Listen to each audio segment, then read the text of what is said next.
예. 오늘 말씀이 좀 길었죠. 자, 지난주에 이어서 오늘 말씀은 맹인이었던 사람들을 보고 바리새인들과 이제 논쟁이 일어나는 부분입니다. 오늘 보니까 또 예수님께서 일을 벌이신 게 안식일이었어요. 안식일. 유독 예수님께서 뭔가 일을 벌이시면 안식일이 많아요. 지난 시간에 제가 이런 말씀을 드렸어요. 왜 예수님께서 사역하실 때 길에서 어떤 특정 장소에서 삶의 현장에서 예수님께서 당신의 일을 행하신다라는 말을 했습니다. 그거는 뭐냐면은요, 주님이 어떤 신령한 우리가 흔히 생각하는 기도원이나 예배당이나 그런 데서 역사하시는 분이 아니라는 거예요. 우리의 일상에서, 우리의 삶의 현장에서 역사하신 분이라는 거예요. 그래서 바울이 그렇게 이야기하잖아요. 너희 삶을 거룩한 산제사로 드리라. 무슨 말이냐면 우리는 예배 시간을 중요하게 생각합니다. 저도 중요하게 생각해요. 왜? 그때 하나님의 음성을 들으니까. 그때 하나님의 말씀을 들으니까 중요합니다. 근데 이 말씀이 실제로 역사하는 공간은 어디라고요? 우리의 삶의 자리, 우리의 삶의 현장. 오늘 또 안식일에 계속 예수님께서 사고를 치십니다. 사고를 치셔. 항상 안식일에 논쟁이 일어나요. 왜 예수님께서는 안식일에 사고를 치실까? 다른 날도 많은데, 또 지난 시간에 이런 이야기 했습니다. 다른 날들도 다 역사하셨을 거예요. 분명히 요한복음의 마지막에 보면 그러잖아요. 이 말씀, 예수님께서 하신 말씀과 사역이 너무 많아서 이 땅에 그걸 다 기록할 책이 없다고. 다 기록할 수 없다고. 너무 많기 때문에. 그만큼 평일에도 역사하셨을 거예요. 그렇지만 성경이 유독 안식일에 집중하는 이유는 뭐냐면은 그것 자체가 의미가 있기 때문입니다. 예수님은 우리를 안식으로 초대하시기 위해서 부르셨어요. 이사야서에 보면은, 이사야서 62장에 주 하나님의 영이 임하셨는데, 희년에 대한 말씀을 하십니다. 희년이 뭐예요?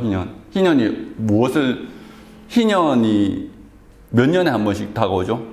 이스라엘의 안식에 대한 세 가지, 누가 내한테 전화가 왔나?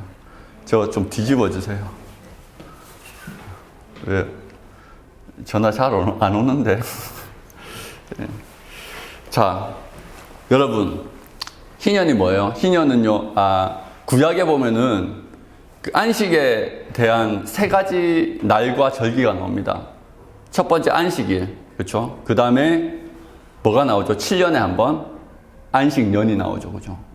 그리고 안식년이 7번 지나면 뭐가 돼요?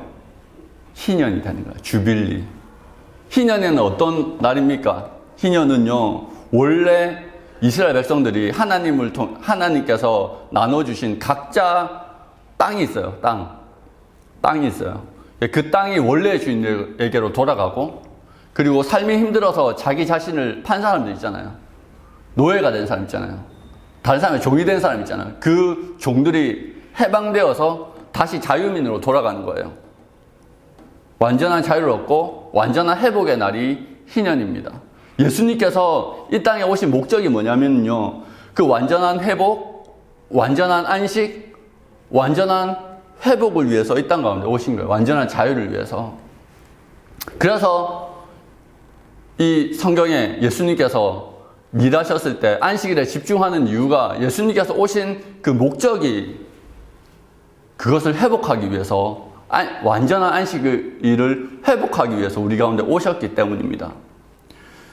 이스라엘 백성들은요, 지금 이스라엘 백성들의 지도자, 또 율법을 가르치는 사람들은요, 안식일을 어떻게 보고 있어요?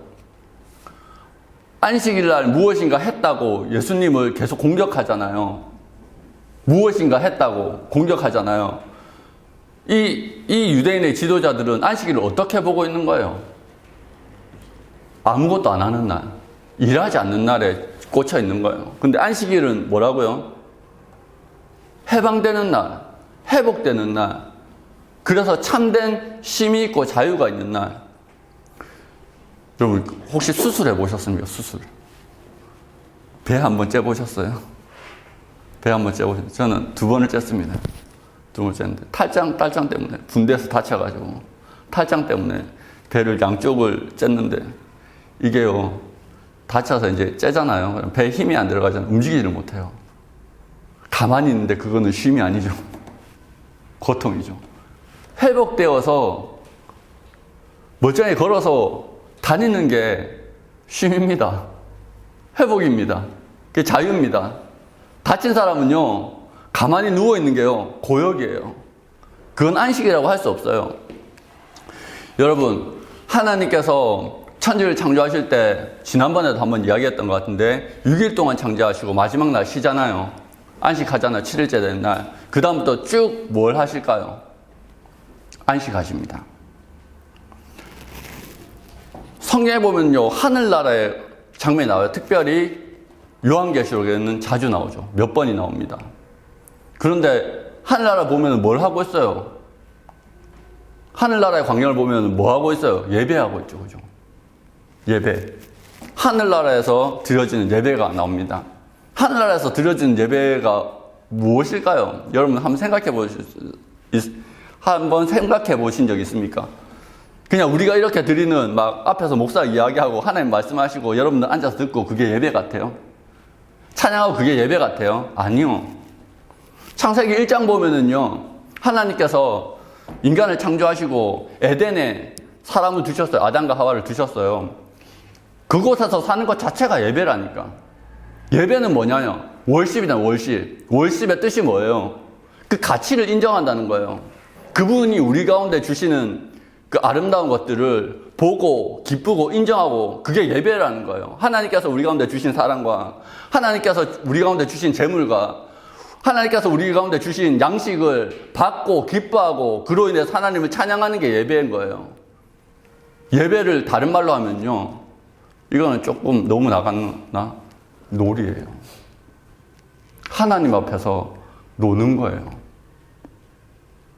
웨스트민스터 신앙고백, 거기서 첫 번째가 뭐예요? 우리 인간의 의무. 하나님을 기뻐하고 그를 영원토록 즐거워하는 것이다. 하나님 앞에서 노는 게 예배예요. 천국 가면 논다니까. 예배는요, 천국에서 예배는 레크레이션과 다른 말이 아니에요. 즐거운 거예요. 예수님은 그것을 회복하기 위해서 오신 거예요, 우리 가운데. 그래서 안식일 날 그 의미를 가르쳐 주기 위해서 아픈 사람을 고쳐서 죄인된 사람을 회개시켜서 이렇게 죄에서 자유하게 하고 병에서부터 자유하게 되고 더러운 것들로부터 자유케 해서 참된 안식을 주시고자 하는데 유대인들은요, 이해를 하지 못하는 거예요. 왜? 너무 문자주의에 빠져 있어서 하나님의 뜻을 알지 못하는 거죠. 여러분, 고대로부터요, 이단은 어떻게 만들어진 줄 아십니까? 이단이 어떻게 만들어진 줄 아세요? 초대교회의 가장 큰 이단이었다. 영지주의. 영지주의에도 여러 가지 파트가 있어요. 영지주의라는 말의 뜻이 어떤 지식을 알면은 그 지식으로 말미암아 구원받는다라는 거예요. 근데 이 지식을 어떻게 만들어내느냐? 당대의 사상으로 하나님의 마음을, 하나님의 말씀을 해석하는 거예요. 그 당시에 지배하고 있던 사상이 어떤 사상이었냐면요, 물질은 악하고 정신은 선해요. 그래서 특별한 지식을 얻으면은 이 정신이 육체에서 해방되는 거예요. 그게 구원이었어요. 그걸 그대로 기독교에 가지고 와서 대입해서 만들어진 게 영지주의예요. 그러니까 예수님은요, 그 사람들이 주장한 게 뭐냐면 예수님은요, 어떻게 신이 인간의 몸으로 태어나올 수 있느냐, 이거 자체를 부정해요. 예수님은 하나님이 아니라는 거예요. 우리는 분명히 말씀에서 예수님이 하나님이라고 그러잖아요. 하나의 본체라고 그러잖아요. 근데 그들의 그 당대를 지배하고 있던 사상으로 말씀을 해석하다 보니까 어떻게 신이 육체가 될 수 있어? 이거는 아니야 라고 해서 예수 그리스도의 신되심, 하나님 되심을 거부해요. 그래서 요한 1서부터 시작해서 계속 강조하는 게 뭐예요? 말씀이 육신이 되셨다. 예수님은 하나님이시다. 계속 그걸 강조하는 거예요. 그래서 요한복음이 그렇게 쓰여진 거예요. 당대 그 이단을 논파하기 위해서. 근데 지금 이 바리새인들도 마찬가지예요.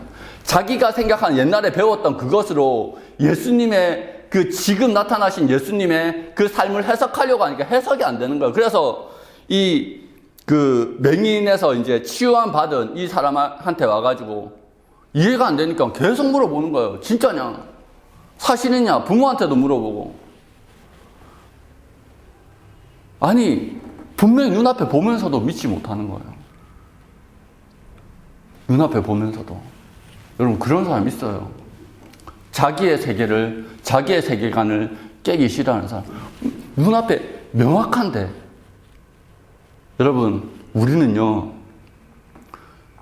이 세상에서, 교회는요, 이 세상에서 선교의 공동체로 부름받은 곳이래요. 그렇죠? 선교하라고 부름받은 거예요. 만약에 우리가 예수를 믿고 구원받고 끝이라면 우리는 예수를 믿는 즉시 죽는 게 가장 큰 이득이에요. 그렇죠? 죄 지을 필요도 없이 그냥 하늘나라 가면 되지. 하나님 구태여 이곳에 두셨어요.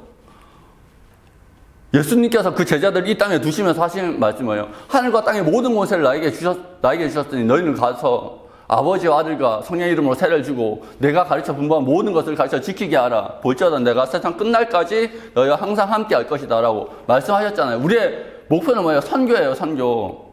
우리가 이 땅에 살아가는 것 자체가 복음을 전하는 거라니까. 우리가 복음이 되어야 된다고요. 그런데 세상을 향해서 대화하지 않아.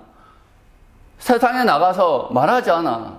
그럼 우리가 사는 목적이 X인 거죠. 그죠? 목적을 이루지 못하는 거예요. 그런데 우리는 이 시대 많은 그리스도인들이 자기 생각에 묶여가지고 이걸 깨지 않는 사람들이 너무 많아요. 오늘 바리새인들이 그랬어요. 또 하나 여러분들한테 말씀드리고 싶은 게, 보통 우리가 신학이라고 하면은 이제 신학교를 가거나 아니면 평신도로 지도자로 교육받기 위해서는 신학을 그래도 어느 정도 공부를 하잖아요. 그런데 신학이라고 하면은 뭐 여러 가지가 있어요. 그 초대교회에서는 기독론이 중요했어요. 예수 그리스도가 참된 신이냐 아니면 완전한 인간이냐. 예수 그리스도에 대해서 말이 나왔어요. 아까 요한복음이 왜 쓰여졌는지 말했잖아요. 그 당대에 예수 그리스도께서 사람의 그 육체로 오실 수 없다. 예수 그리스도는 완전한 신이 아니다. 피조물이다. 계속 그렇게 우기는 사람들에 대항해서 사도들과 그리고 그 사도들의 후예들이 만들어낸 정리한 신학이 기독론이에요. 그리고 그 다음에 그러면 하나님께서 한 분이신데 어떻게 예수 그리스도도 신이고 예수 그리스도께서 아버지라고 불렀던 그 아버지도 하나님이냐? 그러면 하나님 두 분이냐? 그리고 성령도 신이냐? 그러면 하나님 세 분이냐? 그래서 나오게 된 게 뭐요? 삼위일체. 그러니까 시대에 답하기 위해서, 성경을 통해서 시대에 답하기 위해서 만들어진 게 신학이에요. 세상을 향해서 복음이 대화하면서 말씀을 통해서 대화하고 이렇게 그 씨름하면서 나오게 된 게 신학이란 말이에요. 중세교회가 무너지고 개신교가 나타난 이유가 뭐냐면 당대 흑사병이 돌고 그리고 인구가 막 사라지고 그런 혼란기 가운데 중세교회가 그 세상을 향해서 복음으로 답하지 못했단 말이야. 그래서 무너진 거예요. 세상을 향해서 답을 내놓지 못하는 기독교는요, 존재 가치가 없어요. 지금 대한민국 교회가 왜 무너지고 있어요? 교회가 세상을 향해서 답을 내놔야 되고, 우리의 삶은 이래야 되고, 우리의 사회는 이래야 되고, 우리의 나라는 이래야 된다라고 답을 내놔야 되는데, 답을 내놓지 못하고 있는 거야. 모든 사람들이 인정할 만한 답. 바리새인이 그랬어요. 그래서 유대교가 그 팔레스타인 땅에 묶여서, 지금도 유대교는 굉장히 소수잖아요. 그죠? 전통은 훨씬 더 긴데 나가지 못하는 거예요. 왜? 답하지 못하는 하나님의 종교는요, 도태될 수밖에 없어요. 여러분들은 여러분들의 친구, 여러분들의 지체 가운데 말할 수 있습니까? 기독교가 존재해야 되는 이유에 대해서. 아니면 고민하지 않습니까? 여러분, 우리가 이 땅에 살아가는 목적이라니까. 우리는 스스로 증명해야 됩니다. 근데 우리가 그 증명하기 위해서 기도해야 돼요. 근데 그게 많은 지식이 필요한 게 아니야. 많은 지식이 필요한 게 아니에요. 오늘 봅시다. 30절, 31절 한번 봅시다. 한번 읽어볼게요. 시작. 그 사람이 대답하여 이르되 이상하다. 이 사람이 내 눈을 뜨게 하였으되 당신들은 그가 어디서 왔는지 알지 못하는도다. 하나님의 죄인의 말을 듣지 아니하고 경건하여 그의 뜻대로 행하는 자의 말을 들으시는 줄을 우리가 아나이다. 창세 이후로 맹인으로 난 자를 33절까지 읽어보겠습니다. 이 사람이 하나님께로부터 오지 아니하였으면 아무도 지었으리라. 너무 쉽죠. 내가 경험하는 거예요. 지식은 바리새인들과 서기관들이 훨씬 더 많았습니다. 그런데요, 이 맹인은요, 한 번의 만남과 그 실로암에서 씻고 오라는 한 번의 순종을 통해서요, 진리와 부딪히고 명확한 거예요. 아, 이분은 메시아다. 이분은 하나님의 사람이다. 명확한 거예요. 왜? 내가 맛보았거든. 다윗이 이야기합니다. 너희는 여호와의 선하심을 맛보아 알지어다. 맛보아 알지어다. 우리가 예수 그리스도께서 살아계시다는 것을 어떻게 증거하겠어요? 여러분, 세상은요, 말로 설득되지 않습니다. 그렇죠? 말로 설득이 잘 안 돼요. 신학을 백날 해도요, 전도 안 됩니다. 목사 되고요, 전도 더 못해요. 목사가 되고 나서요, 전도가 더 안 된다니까요. 저는 그게 참 뼈 아픈 게, 내가 이야기하면 너는 목사니까 그렇게 이야기하지. 그렇게 나오는 거예요. 제가 청년일 때는 친구들끼리 술 마시러 가서도 전도하고 MT 가서도 전도하고 전도했어요. 전도가 됐어요. 왜? 나는 그때는 그냥 일반 성도니까 내가 경험한 하나님을 그냥 나누면 되는 거예요. 나 이렇게 됐어. 나 이렇게 됐어. 이렇게 됐어. 나누면 어느 순간 친구가 나 교회 다닌다고 성경책 가지고 오는 거예요. 왜? 내가 경험했으니까. 내가 하나님과 동행한 경험이 있으니까. 그리고 지금도 그것을 강력하게 증거하니까. 그런데 신학을 훨씬 더 많이 하고 말씀을 훨씬 더 많이 묵상하고 하는 지금은요, 안 됩니다. 말로 안 되더라고요. 오히려 이 평생 눈을 감고 있었으니까 이 사람이 글씨를 알겠어요. 율법을 알겠어요. 그냥 들은 게 다예요. 바리새인들 성경을 외운다니까. 이 서기관들은요, 성경을 외워요. 그냥 16세가 되면은 토라, 모세오경 그냥 외우는 사람들이에요. 16세까지. 토라를 그냥 외우는 사람이에요. 모세오경을. 많이 외우면 시편까지 외우는 사람들이야. 시편, 잠언. 그런 사람들요, 많은 말이 필요 없어. 내 눈을 뜨게 하셨다고. 끝!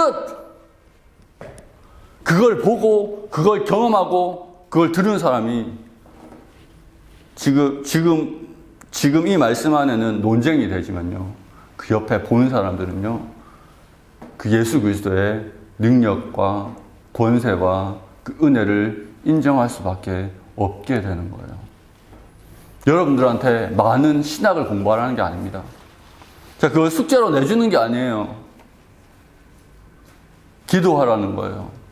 여러분의 삶의 자리에서 기도하라는 거예요. 날마다 내 삶에 안식이 찾아오듯이 오기를 기도하라는 거예요. 내 영혼이 자유로워지고 내 육신이 자유로워지고, 그래서 하나님의 은혜를 경험하고 예배하는 게 안식이에요.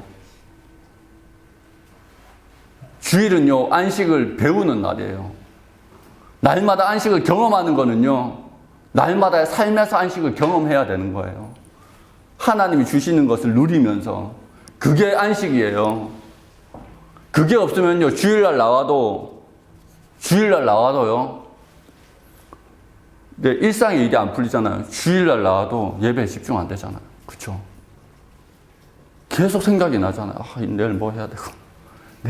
내일 회사에서 이거 해야 되고, 아르바이트 하면 이거 해야 되고, 레포트 내야 되고, 시험 이번에 잘 쳐나 몇 학점 나올까?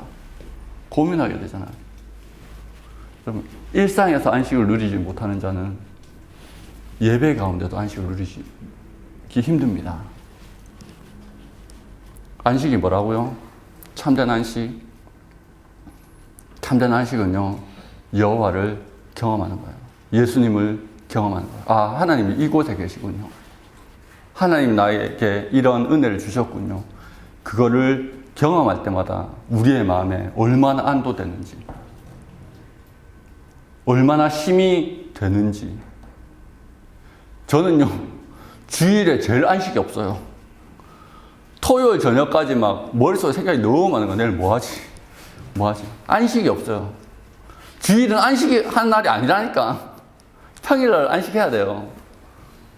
여호와께서 여기 와서요, 사역을 하다 보면은요, 하나님 인도하심이 어느 정도 느껴져요. 안심이 돼요. 하나님 이렇게 움직이고 계시구나. 안심이 돼요. 그게 안식이에요. 내가 잘못 가지 않고 있구나. 그걸 경험하잖아요. 그걸 느끼잖아요. 그게 안식이라고요. 그거를 경험하는 것이요, 우리의 신앙이라고요. 그리고 그것을 고백하는 것이 전도입니다. 이게 다 하나가 되어져요. 예수님께서 그런 안식을 여러분들 가운데 주시기를 소망합니다. 여러분, 하나님께서 여러분을 자녀로 불러주셨잖아요. 여러분을 일꾼으로 물론 일꾼은 불렀죠. 그렇지만 여기서 일이라는 것은 종업원으로서 일이 아니에요. 우리가 기업을 상속한다 그러잖아요. 하나님의 기업을 상속하는 상속자로 부름받았잖아요. 하나님의 일이 내 일인 거야. 하나님 나라의 주가가 올라가지 내 주가도 올라가는 거예요. 공동 운명체인 거예요. 그런 의미에서 일꾼이 맞아. 근데 근본적으로 여러분들은 하나님의 자녀죠. 그죠? 하나님의 자녀죠. 여러분들은요, 가업을 하는 거예요. 가업. 여러분의 집안의 일을 하는 사람들도 부름을 받았다니까. 그걸 믿어야 돼요. 여러분이 어느 자리에 있든. 여러분들이 아르바이트로 코딩을 하든, 아니면 연구소에 가든, 아니면 장비를 만지든, 레포트를 쓰든, 그곳이요, 하나님께서 여러분들 가운데 주신 하나님의 가업이 이루어지는 자리예요. 그리고 그 일이라는 것은요, 순종함 가운데 하나님의 도우심을 입는 것, 은혜를 입는 것이 여러분들의 일이에요. 이거를 요한복음 6장에 뭐라고 하냐면, 주에 보내신 자를 믿는 것이 하나님의 일이라는 의미가 뭐냐면은, 예수님께서 그랬잖아요. 막 예수님 쫓아다니는 사람들한테, 야, 육신에 채울 것을 위해서 일하지 말고, 영원한 양식을 위해서 일하라 그랬잖아요. 그럼 그때 사람들이 물어봐요. 무엇이 하나님, 예수님의 일입니까? 물어보니까, 하나님의 보내신 자를 믿는 것이 일이라 그랬잖아요. 그게 뭐예요?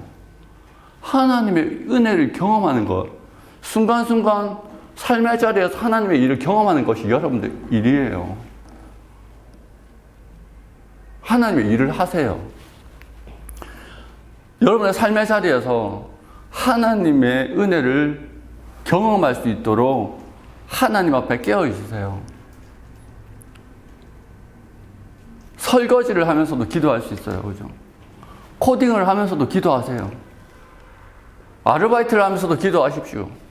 그리고 장비를 만지시면서도 기도하시면 됩니다. 제가 책 한 권 소개시켜 드릴까요? 하나님의 임재 연습 들어본 사람? 하나님의 임재 연습 되게 작은 소책자예요. 1시간이면 다 읽어요. 소책자예요. 거기에 중세 수도사 한 명이 나옵니다. 전쟁에 나가서 불구가 돼요. 다리 한쪽 다리를 접니다. 이 사람은. 그런데 이 사람이 어느 순간부터 결정을 해요. 모든 순간에 하나님을 기억하겠다. 그리고 그때부터 그것을 그대로 실천합니다. 하나님의 임재 연습을 하는 거죠. 설거지할 때도 청소할 때도 하나님을 기억하면서 합니다. 처음에는 잘 안 됐대요. 근데 어느 순간 다른 사람들보다 훨씬 더 많은 일을 하고 다른 사람보다 훨씬 더 많은 것들을 하는데도 하나님을 잊지 않고 오히려 더 효율적으로 할 수 있었다라고 이야기합니다. 뭡니까? 그 모든 순간에 하나님을 기억함으로 말미암아 하나님의 은혜가 그대로 내 삶에 들어오는 거예요. 말씀 묵상하는 게 하나님의 일이 아니에요. 말씀 묵상은 기본적으로 하지만 하나님을 기억하는 것. 내 삶의 모든 자리에서 하나님을 기억하고 하나님 내 손을 들어서 이 일을 하여 주십시오 라고 고백하고 하나님과 동행하는 것. 그래서 하나님의 은혜를 날마다 입는 것. 하나님의 생명의 능력이 내 삶을 주장하게 만드는 것. 그게 하나님의 일입니다. 하나님은 그것을 통해서 여러분을 생명의 길로, 삶의 길로 인도하실 겁니다. 반드시 해야 됩니다. 여러분, 반드시 합시오. 반드시 해야 됩니다. 여러분이 가진 권리예요. 아들이 되는 권세를 여러분들 가운데 주셨습니다. 영적 엘리트 몇 명이 하는 게 아니고 우리 모두가 할 수 있습니다. 그걸 누려야 됩니다. 너무 아깝잖아요. 구해야 됩니다. 너무 아깝잖아요. 그렇게 하나님의 통로가 되는 저와 여러분들 되었으면 좋겠습니다. 저도 여러분들 위해서 기도하고 여러분들도 저를 위해서 기도하고. 오케이?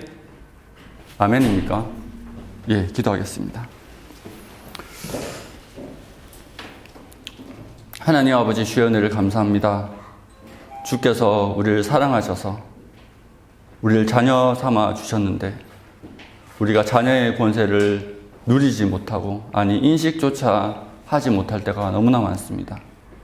주님, 주께서 역사하실 때 삶의 자리에서 또 율법에 갇혀서 경직되어져 있는 그 안식일의 한가운데서 역사하셨다는 것을 우리가 말씀을 통해서 배웁니다. 주님, 우리 마음 가운데 굳어져 있는 관습이 있다면 주의 말씀으로 정말로 부서지게 하시고 우리 삶의 자리에서 어긋난 것들이 있다면 주님, 우리의 삶의 길에서 어긋나 있는 것들이 있다면 주님, 주의 말씀으로 주님의 성령으로 우리의 길을 바로 갈 수 있도록 인도하여 주시옵소서.